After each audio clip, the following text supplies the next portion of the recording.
Assalamualaikum warahmatullahi wabarakatuh. Bapak Anam, selaku Kepala Sekolah SD Negeri 1 Pegunungan yang saya hormati, Bapak Ibu Guru, rekan-rekan seperjuangan yang saya hormati sekaligus saya sayangi. Alhamdulillahirrahmanirrahim. Alhamdulillahirrahmanirrahim. Assalatu wassalamu ala asrofil anbiya'i wal mursalin wa ala alihi wa sahbihi ajmain, amma ba'du. Pertama, marilah kita panjatkan puji syukur kepada Allah Subhanahu wa taala yang telah melimpahkan rahmat serta hidayahnya kepada kita sehingga pada pagi yang cerah ini kita nanti diberikan kesempatan juga kesehatan sehingga bisa melaksanakan kegiatan saya di sini, diseminasi pemahaman dan penerapan pengalaman budaya positif tanpa halangan suatu apapun. Yang kedua, salam serta sholawat masih kita tetapkan pada junjungan Nabi besar kita Muhammad Sallallahu Alaihi Wasallam yang senantiasa kita nantikan syafaatnya di yaumil akhir. Selanjutnya, terima kasih kepada Kepala Sekolah dan Bapak Ibu yang pada hari ini sudah meluangkan waktunya di saat-saat kegiatan akhir tahun yang memang luar biasa, banyaknya sampai bingung mau yang dikerjakan yang mana dulu, tetapi Bapak Ibu masih menyempatkan meluangkan waktunya untuk kegiatan secara pribadi, itu mengerjakan saya secara kegiatan pribadi saya. Tapi insya Allah apa yang telah Bapak Ibu lakukan pada hari ini akan mendapatkan pahala, akan digantikan pahala yang berlipat dari Allah Subhanahu wa taala. Selanjutnya, Bapak Ibu, di sini saya memang dikasih tugas untuk aksi nyata. Nah, aksi nyata ini kebetulan tentang budaya positif. Nah, memang sesuai dengan tugas itu saya harus mendiseminasikan, kemudian di video dengan melibatkan Bapak Ibu Guru yang pesertanya itu harusnya minimal itu 8. Jadi, tapi karena keadaan di SD, di TK itu juga tidak memungkinkan jumlah gurunya, jadi dimaklumi seadanya. Jadi kalau sekarang ini kita berdelapan sama saya. Jadi pesertanya 7, sama saya 8. Tidak apa-apa, tidak mematahkan semangat kita. Semoga saja Bapak Ibu selalu semangat. Makanya di sini saya mulai dari pagi biar semangatnya masih semangat pagi. Nanti untuk hari ini memang ada 2 sesi. Jadi nanti ada sesi yang kedua di visi, perumusan visi sekolah. Bapak Ibu, nanti sebelum acara kita mulai di sini untuk awal biar fokus di sini kita mencoba sharing curhat. Nah, curhat tetapi curhat tentang hari ini, pelaksanaan hari ini itu enaknya kita sepakati seperti apa. Jadi saya mohon, karena yang namanya kesepakatan harus dibuat bersama. Jadi tidak ada unsur paksaan dari unsur atau pihak luar. Jadi dari kita sendiri, munculnya dari diri kita sebuah curahan yang nantinya akan kita jadikan sebagai kesepakatan untuk acara 1,5 jam atau 1 jam ke depan untuk hari ini. Mungkin dari Pak Anam, selaku ketua kelas di sini. Jadi mohon untuk Pak Anam bisa menuliskan satu kesepakatan kelas untuk hari ini yang akan dilaksanakan kita secara bersama-sama. Mohon untuk dituliskan di samping kiri Pak Anam itu ada kertas dengan menggunakan spidol. Jadi itu sudah saya sediakan spidol untuk menuliskan kesepakatan. Jadi itu maksudnya dari saya boleh ngantuk, misalkan dituliskan di situ nggak apa-apa. Yang penting kalau itu nanti jadi kesepakatan bersama nggak apa-apa. Kalau Pak Rizky, saya pekerjaannya banyak sekali ibu, jadi saya tak sambil bekerja, monggo, tapi itu kita kembalikan ke forum, kita bersama-sama setuju atau tidak.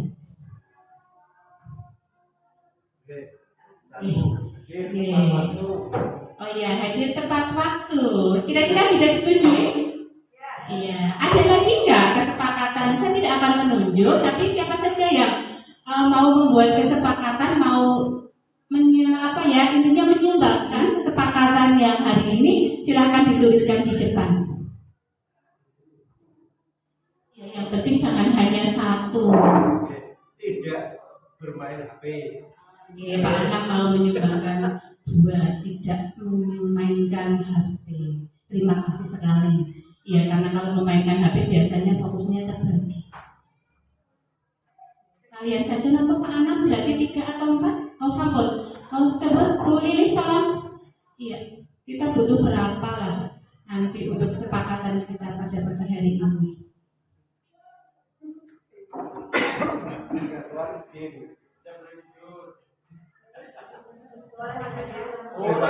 Boleh makan, iya boleh makan karena itu sudah disediakan. Jadi kalau tidak dimakan ya salah, kalau sudah disediakan. Minum, makan, boleh.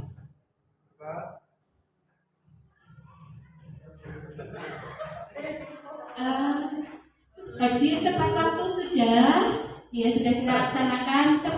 Tidak bermain HP, bisa disepakati? Iya.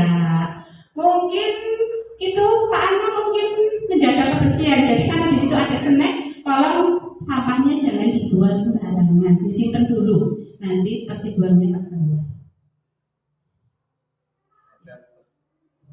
Mungkin itu saja kesepakatan. Apa ada lagi Pak Rizky? Sampun, cukup. Sudah cukup. Insya Allah sudah bisa terkoordinasi dengan baik. Bapak Ibu sudah terbiasa melakukan kegiatan seperti itu. Ya, selanjutnya di sini Bapak Ibu ini saya akan menyebarkan pemahaman dan penerapan pengalaman budaya positif yang nantinya juga mungkin Bapak Ibu akan berbagi pengalaman juga tentang budaya positif yang telah dilaksanakan di sekolah kita.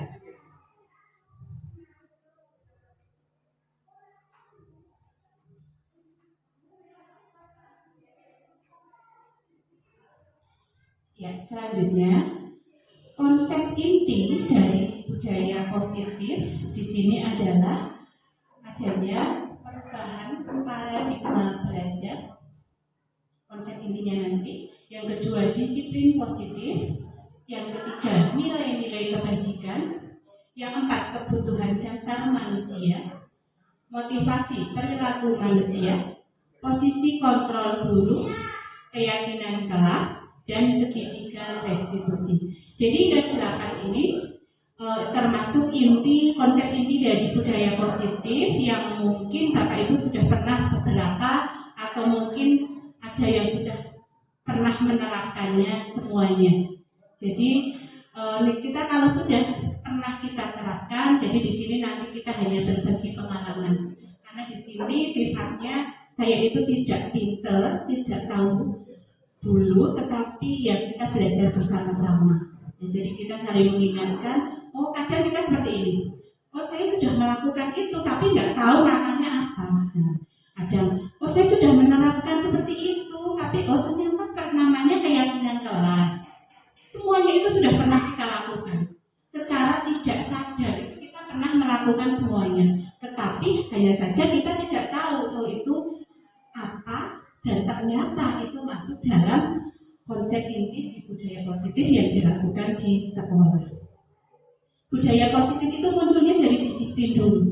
Jadi ada disiplin, kedisiplinan, terus nanti kalau dilakukan secara kontinu, konsisten itu akan menjadi sebuah budaya yang menjadi artinya budaya positif.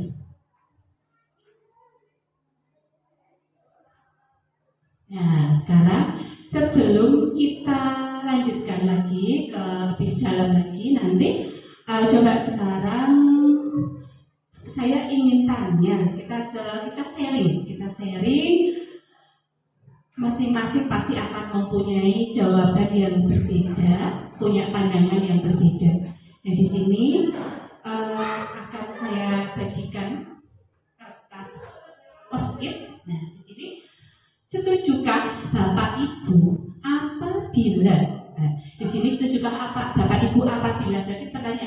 apa tidak. Kalau setuju berarti tidak perlu memberikan alasan. Kalau perlu ya, perlu apa tidak kira-kira? Kalau setuju perlu ya, perlu. Kalau tidak setuju perlu. Singkat saja, tidak usah banyak-banyak ya. Intinya saja. Jadi di sini ada satu, yang pertanyaan nomor 1 itu pemberian hukuman itu dapat mendisiplinkan siswa. Apa itu setuju apa tidak? Terus yang kedua, pemberian hadiah dapat meningkatkan prestasi siswa. Nah, yang ketiga, guru harus mampu memberikan solusi untuk siswa yang bermasalah.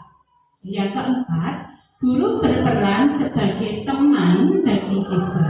Ya, ada soal 4 itu, silahkan coba kita sharing menurut Bapak Ibu seperti apa. Karena hal itu pasti itu akan kita hadapi setiap harinya di kelas. Jadi ketika itu akan menjadi yang pokok ketika kita hadapi di kelas itu kita akan seperti apa nantinya dalam bersikap.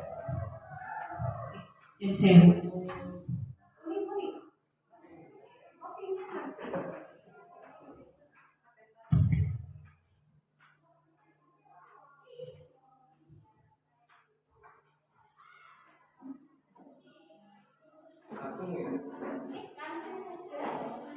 kalau sudah selesai menuliskan nanti ditempelkan untuk kelompoknya Bu di belakang Bu ada kertas di situ. Ya, untuk kelompoknya Pak Anan di belakangnya Pak Anan sudah disediakan. Jadi pemberian hukuman dapat mendisiplinkan anak siswa atau bukan atau enggak? Setuju atau tidak? Kalau setuju apa alasannya? Kalau tidak apa alasannya? Di sini kalau dulu itu kita sering, kalau sekarang itu jarang. Kalau dulu itu sekali kita memberikan hukuman kepada anak yang tidak disiplin. Mudah saja kalau dulu hukumannya hormat di bawah bendera di tiang terik. Itu nggak masalah kalau dulu, kalau sekarang bagaimana? Karena kalau kita lihat sekarang itu jarang yang menghukum anak. Itu karena mungkin kita punya pandangan persepsi yang berbeda atau bagaimana nanti dari Bapak Ibu.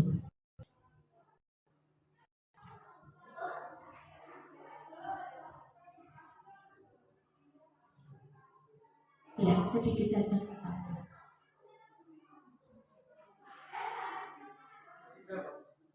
Yang ketiga itu guru harus mampu memberikan solusi untuk siswa jika bermasalah. Oh kurang ya? Ternyata jawabannya Pak Anas banyak.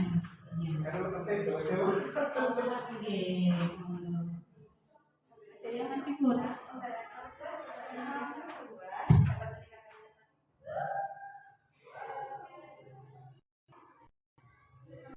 Pemberian hadiah itu dapat meningkatkan prestasi siswa.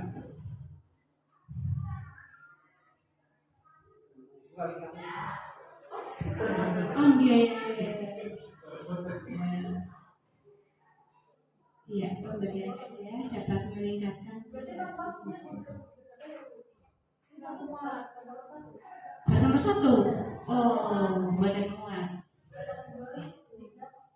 Luar biasa. Berarti Bapak Ibu guru harus memberikan solusi untuk siswa yang bermasalah. Jadi setuju apa tidak ketika guru itu harus memberikan solusi untuk siswa yang sedang bermasalah. Jadi kalau di atas tadi memberikan hukuman. Nah, biasanya kalau hukuman kan memang anak yang sedang membuat masalah. Nah, kalau yang kedua, yang ketiga itu memberikan solusi. Nah, untuk solusi untuk siswa yang bermasalah. Jadi kalau kita lihat dari pertanyaan 1 sama 3 ya berarti kita ada keterikatan seperti itu. Bapak Ibu, guru kita sudah kompeten sekali Pak Anam jawabannya panjang-panjang. Artinya referensinya banyak. Ya. Kalau tidak banyak, mesti jawabnya hanya ketujuh gitu saja. Tapi ternyata panjang sekali. Iya. Oh, kurang lagi luar biasa. Kalau berprestasi. Iya, terima kasih.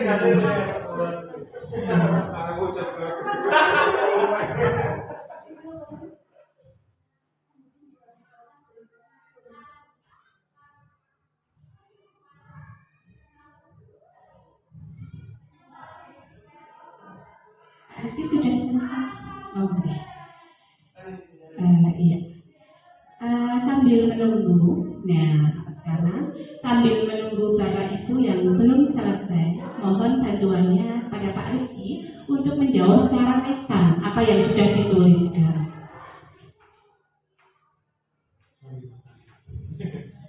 Baik, terima kasih kepada Ibu Menteri karena sudah memberikan waktunya kepada saya untuk menjawab pertanyaan mengenai mengenai pemberian hukuman dapat mendisiplinkan siswa. Saya di sini tidak setuju karena yang didapat itu bukan semata-mata mendisiplinkan saja, bisa mempengaruhi psikologis anak. Yang pertama takut, kemudian sungkan. Jadi jika bertemu dengan guru tersebut, misalnya sering memberi hukuman, anak itu menjadi was-was, sepertinya kayak khawatir gitu ya Bu. Tapi di sisi lain mungkin apa ya? Yang tepat itu menjadi kesepakatannya Bu ya. Jadi kesepakatannya apabila anak melanggar, nah itu baru didisiplinkan, bukan dengan mendapatkan atau memberikan hukuman. Itu. Kemudian yang kedua, pemberian hadiah dapat meningkatkan prestasi siswa. Kalau menurut saya ya Bu, anak sekarang itu jika diberikan reward seperti itu malah menjadi semangat. Benar, saya setuju.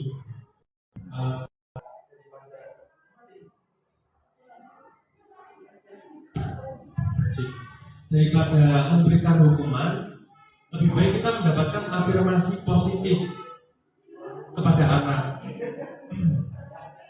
Mungkin rewardnya bisa menjadi pujian ya Bu, tidak hanya mata-mata hadiah berupa barang, bisa jadi afirmasi positif seperti kamu pintar, kamu bagus, benar. Kalau misal pun salah ya berarti belum benar, jadi tidak menjatuhkan mental dari siswa itu sendiri. Kemudian yang ketiga, akan memberikan solusi untuk siswa bermasalah. Ini saya setuju Bu, karena guru itu harus menjadi acuan bagi anak ya, daripada di kelas sendiri, murid lagi harus bisa memberikan solusi, kemudian permasalahan yang jadi harus. Dan terakhir, guru berperan sebagai teman bersiswa. Kalau saya teman itu kurang setuju Bu. Jadi harus ada batasan antara guru dengan siswa.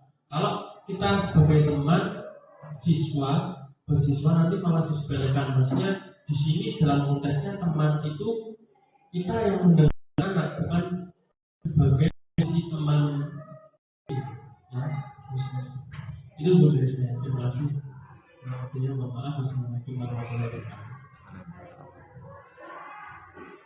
Iya, luar biasa. Terima kasih untuk Pak Rizky untuk jawabannya tadi. Ya, untuk jawaban tadi itu fleksibel karena di sini setujukah Bapak Ibu apabila di sini punya pandangan berbeda-beda. Kalau dari Pak Rizky tadi pemberian hukuman itu tidak setuju, ya, tidak setuju dengan berbagai alasan dari Pak Rizky nanti yang nantinya akan kita lihat dalam materi seperti apa.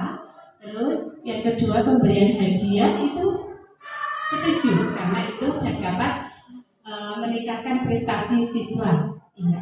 Tetapi di sini kadang ada juga yang tidak setuju katanya nanti yang lain, yang lain Mary kadang tidak malah menyedorkan semangat yang lain kan paling yang lain boleh hadiah. Ada seperti itu, tapi itu berbeda-beda. Masing-masing punya pendapat dan alasan. Nah, untuk lebih tepatnya nanti, nanti kita akan mempelajari. Kedua, terus selanjutnya guru harus mampu memberikan solusi ketika anak bermasalah. Itu Pak Rizky setuju. Ya setuju sekali karena di sini memang guru harus punya peran itu. Jadi ketika ada masalah yang memberikan solusi, guru, dan tentunya bekerja sama muridnya juga. Kalau dari pihak guru saja ya kurang tepat. Guru berperan sebagai teman menurut Pak Rizky tidak cocok, tidak setuju karena merasa nantinya tidak begitu di hari-hari. Iya, betul sekali. Itu juga dari awal saya buat seperti itu.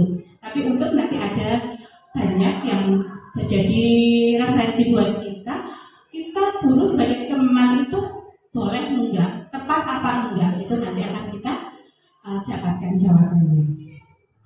Selamat datang Pak Asep. Ya. Yang selanjutnya adalah perubahan paradigma baru. Nah, di sini, apa itu perubahan paradigma baru? Nah, pembelajaran dengan paradigma baru itu merupakan pembelajaran yang dirancang berdasarkan prinsip pembelajaran berdiferensiasi. Di sini Bapak Ibu sudah menerapkan pembelajaran berdiferensi. Walaupun untuk hasilnya karena kita baru mencoba untuk SD Kepedulian ini ya mungkin belum begitu maksimal karena kita baru berlatih untuk menerapkan pembelajaran berdiferensiasi yang di situ memang harus dilaksanakan melihat kebutuhan siswa kita itu berbeda-beda. Sehingga di sini para peserta didik itu belajar sesuai kebutuhannya berdasarkan tahap perkembangan sesuai teori psikologi modern untuk mewujudkan profil pelajar Pancasila. Dan kita itu memang mengarahkan kita harus bisa menuntut anak didik kita untuk mewujudkan profil pelajar Pancasila yang mana di situ sudah kita kenal, bahkan sudah kita terapkan setiap harinya. Wong itu saja dibuat, jadi anak saja sudah bisa. Ada berapa dimensi? Ya, dimensi profil pelajar Pancasila. Di sini ada beriman, bertakwa pada Tuhan Yang Maha Esa dan beramal mulia. Yang kedua, berkebiasaan global, gotong royong, mandiri, kreatif dan bernalar kritis. Itu 6 dimensi yang harus kita arahkan untuk anak kita.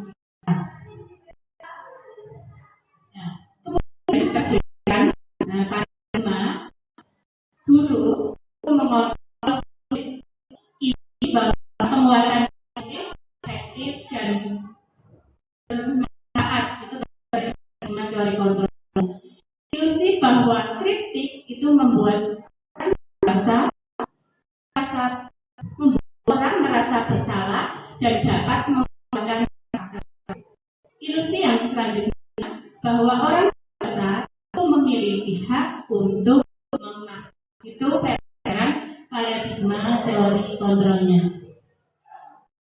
Selanjutnya, paradigma perubahan itu ada disiplin positif. Disiplin positif yang kita lakukan setiap hari secara konsisten dan secara kontinu itu akan menjadi sebuah karya positif. Nah, disiplin positif ini merupakan salah satu penerapan disiplin yang bertujuan untuk menumbuhkan kesadaran serta memberdayakan anak untuk melakukan sesuatu tanpa sogokan, ancaman maupun hukuman. Jadi disiplin positif itu cara untuk membuat anak disiplin dengan bertujuan menumbuhkan kesadaran untuk memberdayakan anak itu melakukan itu bukan karena disogok. Jadi anak melakukan sesuatu baik karena ada amalnya, ada hadiahnya. Anak melakukan sesuatu karena diancam. Nah, berbuat baik kalau tidak seperti ini, seperti itu. Nah itu. Terus yang ketiga, karena hukuman. Anak berbuat baik karena takut dengan hukuman. Nah itu yang tidak jadi diarahkan, jangan anak sampai kalau itu hal itu tadi. Selanjutnya, nilai-nilai universal. Nah, nilai-nilai universal di sini adalah nilai-nilai kebajikan. Nilai yang disepakati bersama, terlepas dari suku, bangsa, agama, bahasa maupun latar belakang. Jadi di sini dilihat dari profil pelajar Pancasilanya. Di situ ada dilihat dari tadi 6 yang pelajar Pancasila. Kemudian yang kedua dari ibu primary program itu usia anak SD itu akan ada toleransi, rasa hormat, integritas, mandiri, menghargai, antusias, empati, nggak begitu jelas ya? Keingintahuan, kita kerjasama, percaya, dan komitmen. Yang ketiga itu keterampilan hidup atau life skill, dapat dipercaya, lurus, jadi pendengar yang aktif, tidak merendahkan orang lain dan memberikan yang terbaik dari diri. Itu nilai-nilai kebajikan. Selanjutnya ada keyakinan kelak. Nah itu yang menjadi budaya positif. Budaya positif adalah keyakinan kelak.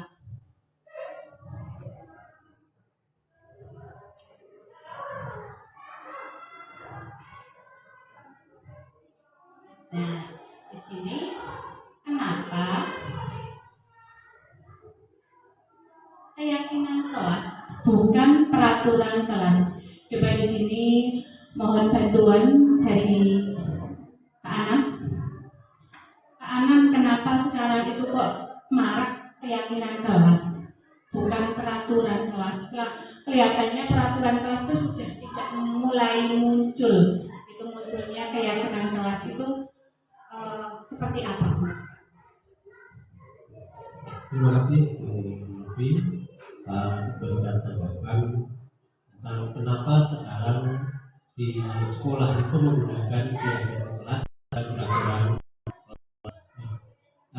Sebenarnya pada dasarnya itu hampir sama, antara keyakinan kelas dan peraturan kelas itu sama-sama dijalankan oleh peserta didik di dalam satu kelas. Tapi yang membedakan, kalau keyakinan kelas itu dimunculkan atau ide-ide harapan-harapan itu dimunculkan dari siswa, ya kemudian menjadi suatu kesepakatan. Ya, kesepakatan itu nanti akan membuat anak menjadi ikatan dalam berbuat bertindak di dalam kelas tersebut. Nah, sedangkan peraturan kelas itu biasanya muncul dari guru, ya, dari guru. Guru membuat suatu peraturan di dalam kelas yang akan dijalankan oleh siswa. Nah, kalau peraturan kelas artinya siswa itu diikat oleh peraturan yang juga oleh guru. Nah, jadi perbedaannya di situ. Kalau keyakinan kelas itu muncul atau gagasan ide yang berasal dari anak yang kemudian disepakati bersama dan dijalankan oleh siswa, dan guru hanya sebagai monitoring atau pemantau, sementara peraturan kelas itu yang membuat adalah gurunya untuk dijalankan oleh siswa di dalam kelas. Begitu, terima kasih. Terima kasih Pak Anam. Tadi sudah disampaikan Pak Anam, kenapa bukan peraturan kelas tetapi keyakinan kelas. Di sini itu untuk mewujudkan disiplin positif. Jadi di sini karena keyakinan peraturan kelas itu kan dimunculkan itu sama-sama untuk membuat anak disiplin. Nah, tetapi di sini sesuai tadi yang paradigma perubahan tadi, anak melakukan sesuatu jangan sampai karena adanya unsur paksaan, karena takut, karena ancaman, karena sogokan. Jadi diharapkan di situ nanti akan dimunculkan keyakinan kelak, bukan peraturan dari, karena keyakinan kelak itu nanti munculnya dari curahan hati curahan pendapat ide dari siswa yang dijadikan kalau curahan ide pendapat itu kan berarti kita munculnya dari dalam diri. Jadi itu nanti jatuhnya itu kesadaran, bukan melakukan karena unsur paksaan.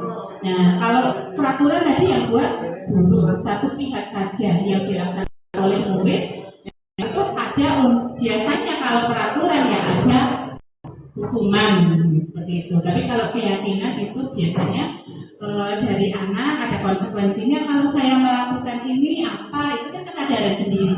Jadi itu keyakinan. Ya, di sini ubah kalimat peraturan menjadi keyakinan. Prosesnya itu sebetulnya karena dilihat peraturan kelas sama, keyakinan kelas itu sama. Hanya saja di sini bunyinya nantinya. Nah, di sini tuliskan satu peraturan yang kalian ketahui, kemudian ubahlah peraturan sekolah menjadi kalimat positif. Itu misalkan kita satu contoh, itu peraturan, itu sama. Nanti jatuhnya sama. Cuma nanti dalam kalimatnya bunyinya berbeda dengan bahasa yang kesepakatan, bukan buat aturan. Tetapi sama maksud tujuannya itu sama.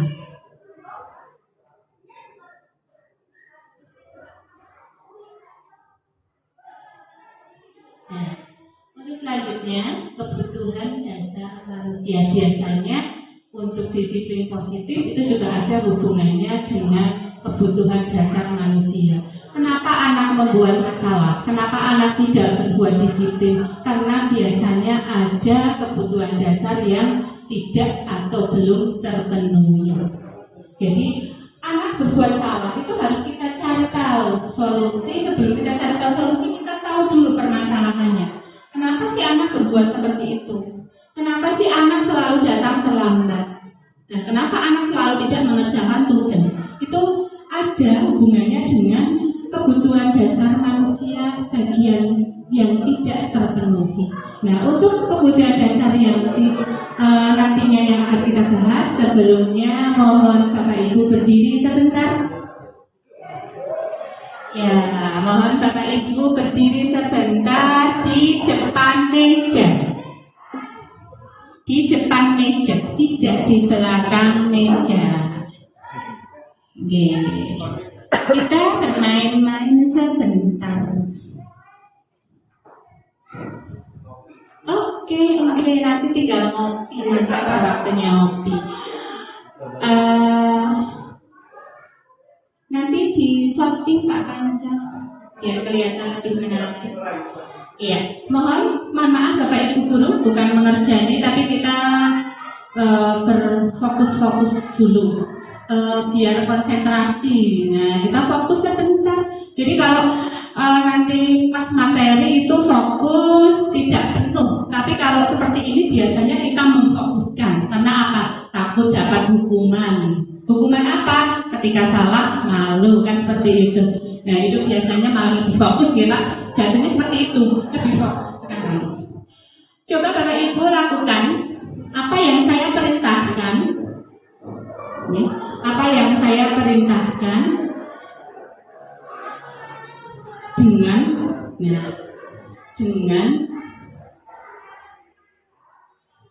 ucapan setelah seperti ini. Bapak Ibu lakukan gerakan yang saya katakan setelah saya mengucapkan guru berkata.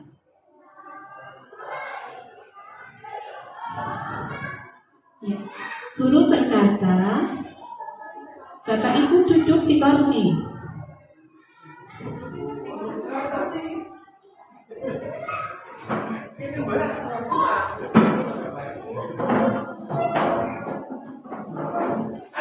Guru berkata, Bapak Ibu silakan pegang bahu kanan. Guru berkata, silakan Bapak Ibu pegang kening. Guru berkata, silakan Bapak Ibu hadap ke belakang. Guru berkata, silakan Bapak Ibu angkat kedua tangan. Guru berkata, Bapak Ibu silakan. Guru berkata, Bapak Ibu silakan putar balik ke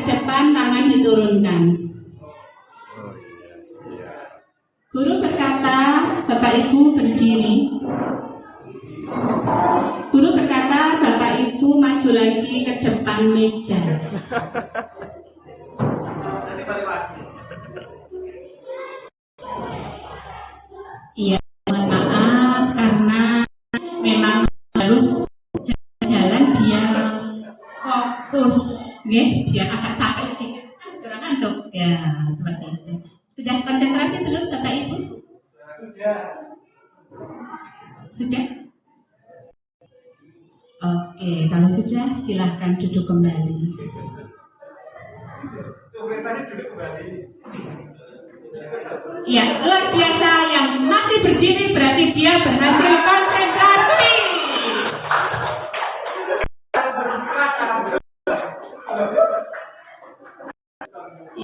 Terima kasih Bapak Ibu. Guru berkata, silakan duduk kembali.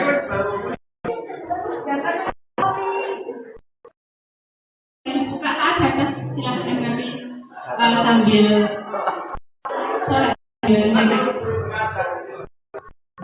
guru berkata, dasar manusia, kebutuhan dasar manusia adalah segala sesuatu yang kita lakukan untuk mendapatkan apa yang kita inginkan.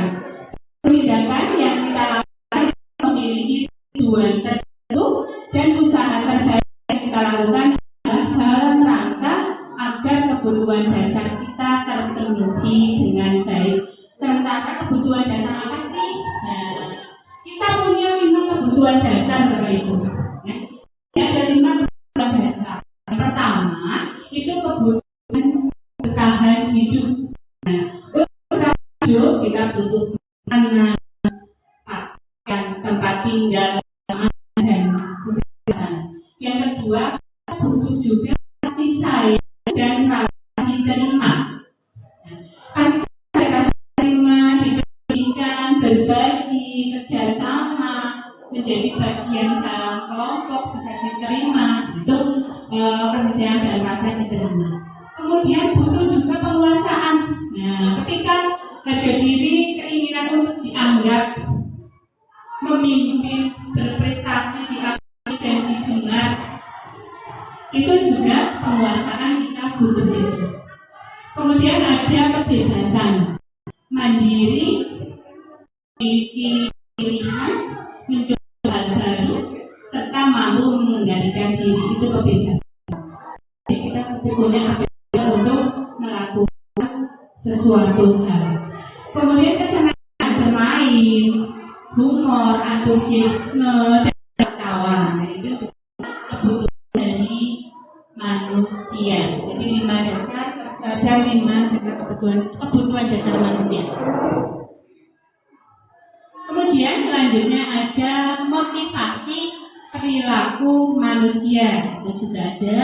Di sini motivasi perilaku manusia itu ada 2. Motivasi intrinsik dan motivasi ekstrinsik. Motivasi ekstrinsik itu munculnya dari luar. Kalau motivasi intrinsik muncul dari dalam. Jadi, manusia akan berperilaku ketika dia mengandalkan motivasi ekstrinsik. Dia berperilaku karena menghindari ketidaksenangan atau seperti tadi yang diperlukan. Jadi, dia tidak akan melakukan kesalahan karena hukuman, karena takut nanti diperlakukan tidaknya oleh gurunya, karena dihukum, karena tidak boleh ikut pelajaran, itu kan tidak mana. Itu perilaku yang muncul dari motivasi ekstrinsik. Atau kita anak-anak melakukan sesuatu baik karena mendapatkan imbalan, karena mendapatkan penghargaan. Tapi kalau tidak mendapatkan penghargaan, ya dia tidak akan berbuat baik. Tidaklah karena tidak dapat hadiah. Dapat hadiah buatan bu guru. Nah, itu muncul ketika dia menggunakan motivasi ekstrinsiknya. Tetapi kalau yang menggunakan motivasi intrinsik, dia karena melakukan menghargai diri dan jadi orang yang mereka inginkan. Jadi mereka melakukannya dengan kesadaran. Oh, saya melakukan ini karena punya kesadaran kalau saya tidak berangkat hadir tepat waktu, itu kenapa? Karena punya alasan sendiri dari dalam dirinya yang bersifat positif, yaitu muncul dari motivasi intrinsik. Nah, di sini hukuman, konsekuensi, dan restitusi hubungannya apa di sini? Nah, untuk hukuman yang dilakukan ketika anak bersalah itu ada 3 hukuman, ada konsekuensi. Hukuman tidak berencana atau tiba-tiba. Murid tidak tahu apa yang akan terjadi karena tiba-tiba dihukum, anak tidak tahu. Nah, dengan ketika kita membuat kesepakatan yang memiliki motivasi intrinsik tadi, kan kita tahu ketika tidak datang tepat waktu, konsekuensinya apa? Dia sudah karena dia yang buat sendiri. Tapi kalau hukuman itu yang adalah pihak. Jadi di sini murid nggak tahu. Setelah hukuman ini saya akan apa? Saya kenapa? Nggak tahu. Nah, murid tidak terlibat itu tadi hanya satu arah. Kemudian berupa hukuman fisik atau psikis. Biasanya hukuman lebih ke fisik atau psikis. Yang kedua, konsekuensi. Ya, itu salahnya I tapi S. Konsekuensi. Terencana atau disepakati ada konsekuensinya. Jadi kalau saya melakukan pelanggaran ini, konsekuensinya harus apa? Itu harus disepakati.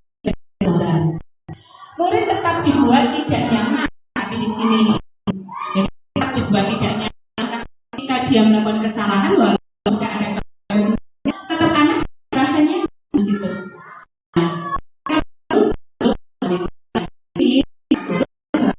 Bisa monitor. Ya, selanjutnya ya restitusi. Proses menciptakan kondisi bagi murid untuk memperbaiki kesalahan. Dan ini ada satunya satu arah, kita tahu bisa konsekuensi. Tahu terkena tetapi sudah tidak nyaman. Yang ketiga restitusi. Jadi menciptakan kondisi bagi murid untuk memperbaiki kesalahan. Ketika anak didik kita membuat suatu kesalahan, Bapak Ibu guru harus merestitusi. Jadi harus mencari solusi. Apa intinya dicarikan salah itu dicarikan solusi. Terus proses kolaboratif yang mengajarkan murid untuk mencari solusi sendiri. Restitusi itu ada dialog antara kedua pihak. Jadi misalkan anak buat kesalahan, ya guru bersama buat kesalahan tadi. Terus selanjutnya dilakukan dialog, dianalisa apa sih buat kamu melakukan itu, kenapa? Silakan. Nanti dialog, kenapa melakukan itu? Nah, solusinya apa? Solusinya untuk anak itu sendiri, kan kita menawarkan. Jadi anak melakukan kesalahan ini, saya akan memperbaiki kesalahan yang saya buat. Nah, seperti itu.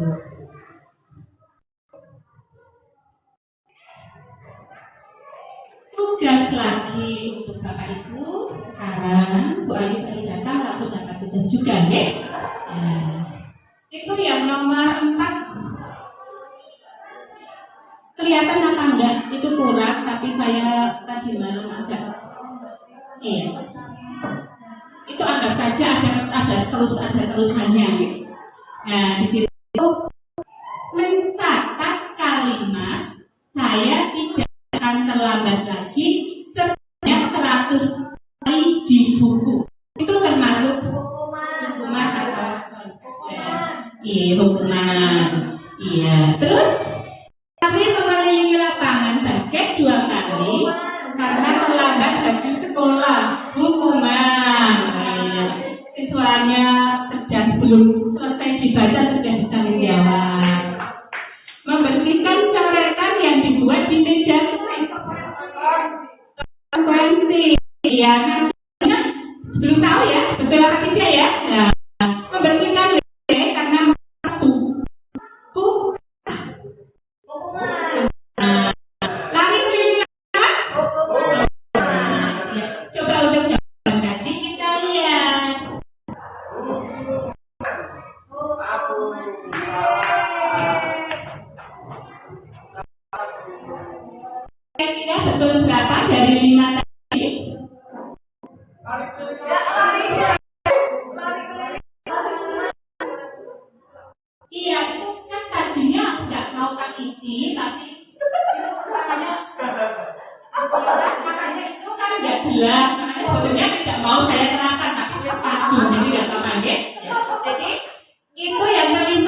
Iya, jadi harusnya ya ini yang diceritakan.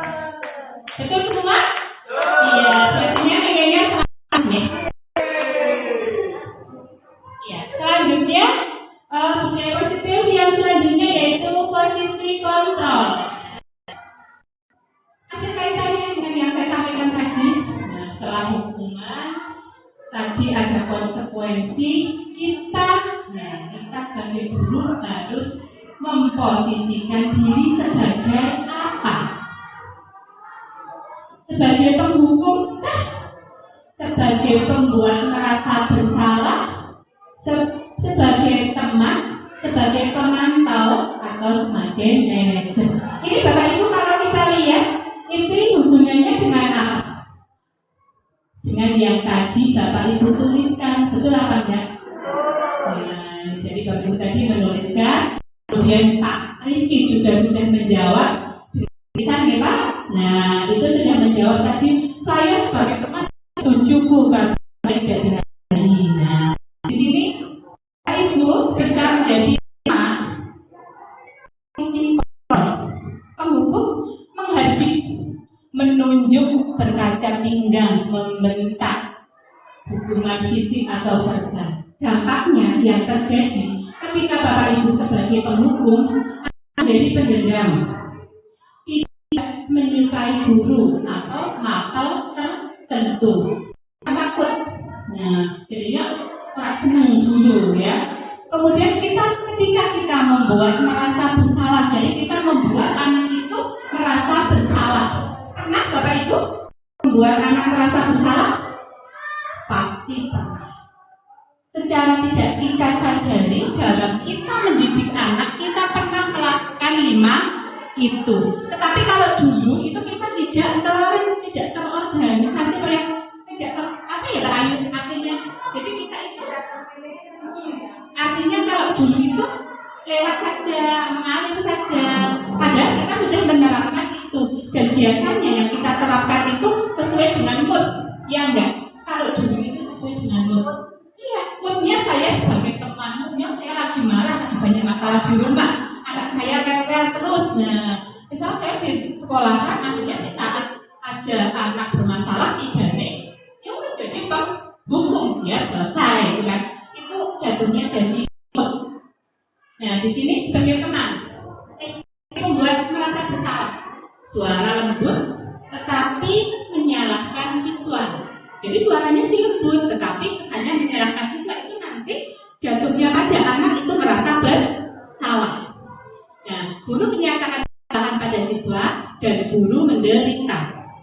Nah, di sini dampaknya membuat siswa merasa bersalah, rendah diri dan menarik diri. Kemudian yang selanjutnya sebagai teman. Nah, sebagai teman, guru bersikap ramah, cenderung bercendaguro untuk menghangatkan suasana. Jatuhnya, dampaknya, murid bergantung pada satu orang.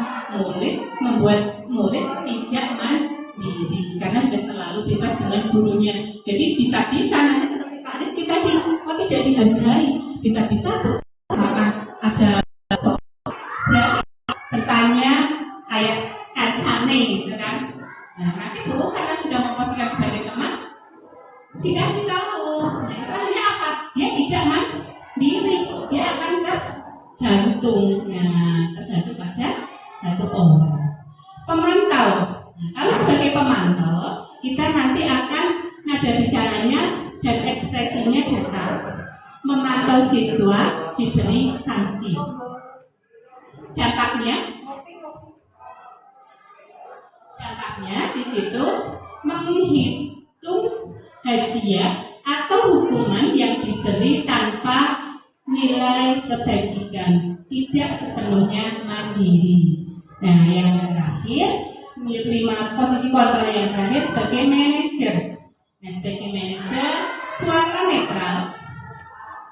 Ya, posisinya kita suara netral.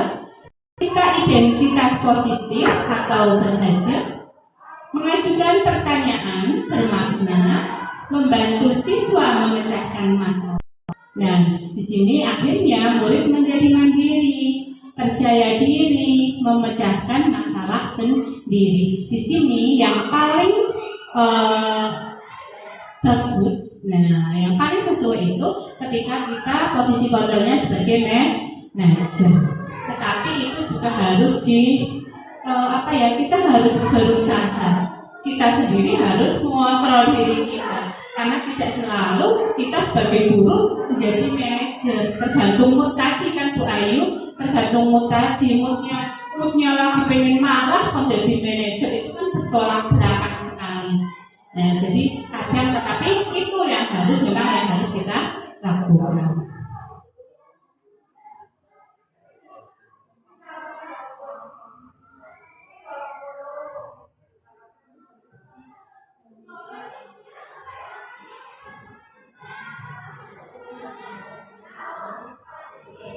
Nah, sekarang ketika kita duduk dulu, tegak semuanya Bapak Ibu. Ya, kalau bisa duduk berdiri, ya suruh angkat tangan sekarang, silakan. Dan itu perhatikan. Biasanya kalau buang di kelas pelatihan atau yang lain, itu kurang enak, kurang rame jadinya seperti itu. Jadi untuk biar rame memberikan perhatian kita sedikit, masih ada waktu itu. Kan saya bilang satu ya kalian tepukan, Bapak Ibu tepukan satu, kalau dua ya dua. Perhatikan apa yang saya ucapkan, apa yang saya perintahkan.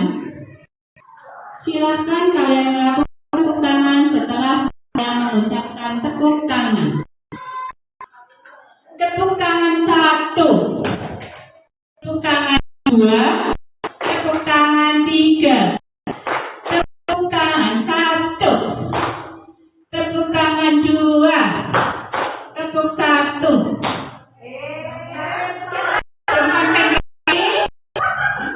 Siapa yang konsentrasi? Sama Pak terlalu. Kenapa tidak konsentrasi? Iya, tidak mendengarkan perintah. Jadi selalu saja ada yang belum berkonsentrasi. Tidak masalah, nanti ada permainan lagi yang lain.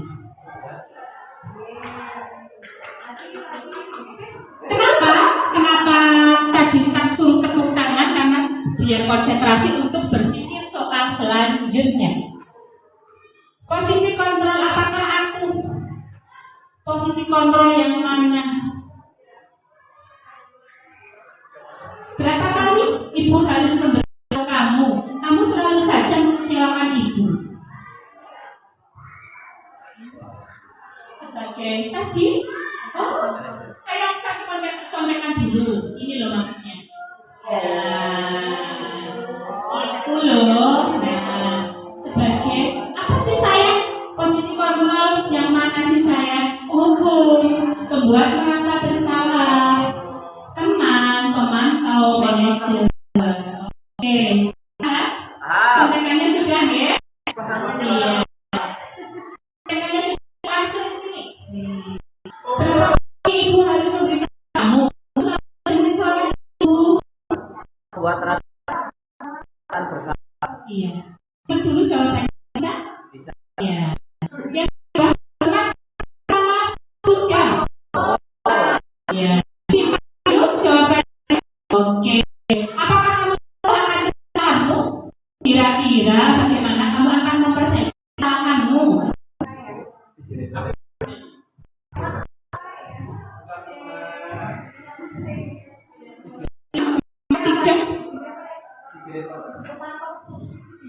Penghukum, merasa bersalah, tenang. Oke, disimpan dulu ya. Iya. Selanjutnya, ayo dong ikuti. Aku sudah ikuti.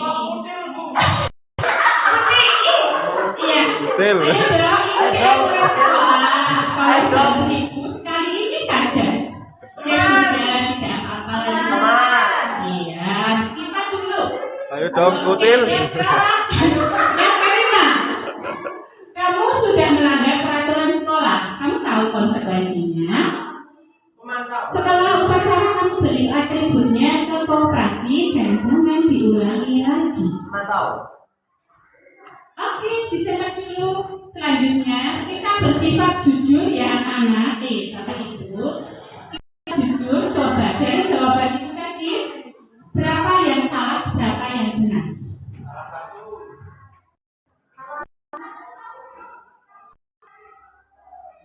Oke. Iya, luar biasa kalau betul semua. Berarti Bapak Ibu sudah menjadi guru yang hebat.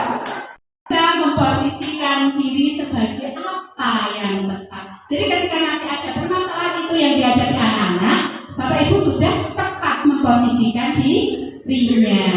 Oke, tepuk tangan untuk kita semua. Ya, selanjutnya.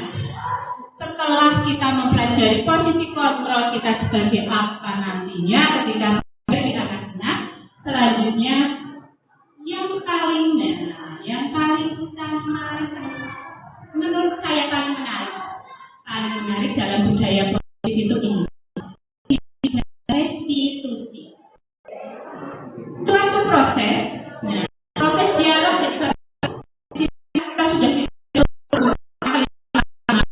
kita sudah tidak perlu menyuruh anak hormat di terik di atas di bawah bendera. Itu tidak perlu lagi. Kita melakukan restitusi dan berhasil. Ya, itu luar biasa untuk anak-anak. Jadi suatu proses dialog yang dijalankan oleh guru agar dapat menghasilkan murid yang mandiri dan bertanggung jawab. Di sini ada tahapannya, itu ada 3. Ya, Bapak Ibu, jadi seperti ini. Ketika kita itu berdialog ke anak, itu harus ada tahapannya. Tidak asal ketika anak salah, kita ini kita akan pada saat ketika di situ. Di situ ada dengan identitas, ada validasi tindakan yang salah, dan ada menanyakan keyakinan. Jadi pada saat dialog nanti itu harus memunculkan 3 tahapan itu. Jadi di atas nanti ketiga tahapan tadi itu akan membawa anak tahu akan kesalahannya dan dia menyadari pada akhirnya dia akan mencari solusinya sendiri.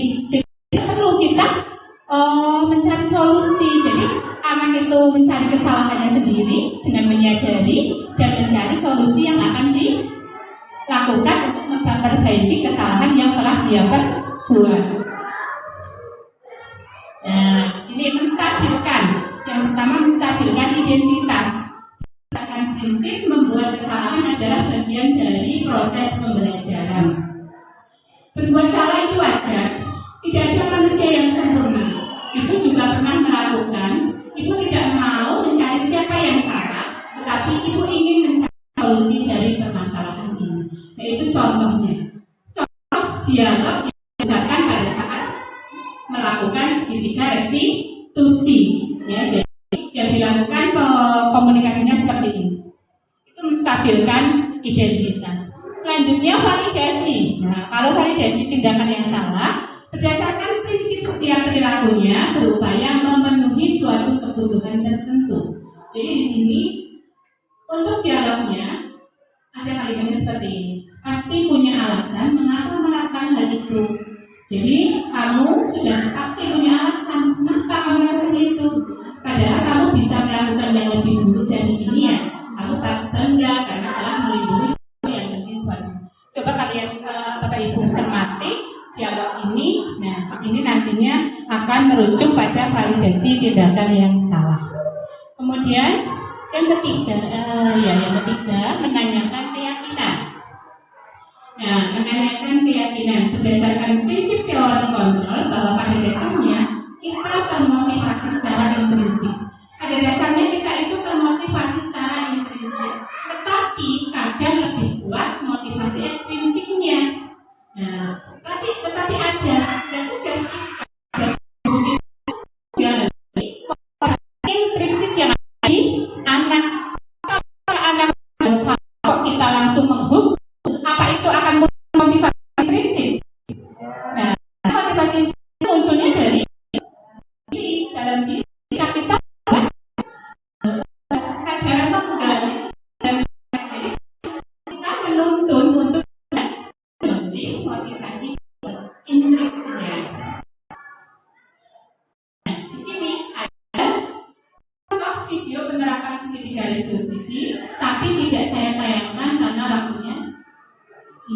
waktunya sudah cukup. Nanti ini contohnya ya ini. Kemudian selanjutnya, nah di sini ada penutup. Nah, cara penerapan program disiplin positif, hendaknya guru memiliki standar kepribadian profesional dan sosial yang baik, di mana guru mampu merefleksi dirinya dalam posisi kontrol saat ini. Bagaimana perjalanan dirinya sebagai omong atau manajer yang menuntun muridnya menjadi insan yang mandiri, merdeka, dan bertanggung jawab. Jadi ketika kita menuntut anak untuk membudayakan disiplin positif, pada dasarnya kita sendiri harus punya standar kepribadian profesional dan punya sosial yang baik. Ya, seperti itu. Ya, selanjutnya adalah terima kasih. Ya. Terima kasih yang banyak karena Bapak Ibu sudah menjadi peserta yang baik. Nah, mudah-mudahan diseminasi budaya positif ini bisa kita terapkan di sekolah kita perlahan. Ya, karena semuanya tidak instan. Jadi semuanya kita lakukan dari yang tadi saya sampaikan, paradigma perubahan sampai dengan segitiga restitusi. Jadi dari beberapa budaya Indonesia memang yang paling menarik itu di segitiga restitusi karena prosesnya langsung melibatkan anak. Jadi itu kita sekalian tahu tentang siswa. Nah, ketika kita tahu kesalahan yang jadi kita akan lebih mengenal karakter siswa. Jadi ini itu yang saya sampaikan. Terima kasih. Mohon maaf saya ini sudah mengganggu aktivitas Bapak Ibu. Nah, silakan setelah ini Bapak Ibu bisa kembali beraktivitas kembali. Terima kasih. Apabila ada yang kurang berkenan, saya minta maaf. Disengaja ataupun tidak sengaja perilaku ataupun tutur kata yang mungkin menyinggung perasaan Bapak Ibu. Akhirnya, seakhiri dikasih taufik wal hidayah. Wassalamualaikum warahmatullahi wabarakatuh.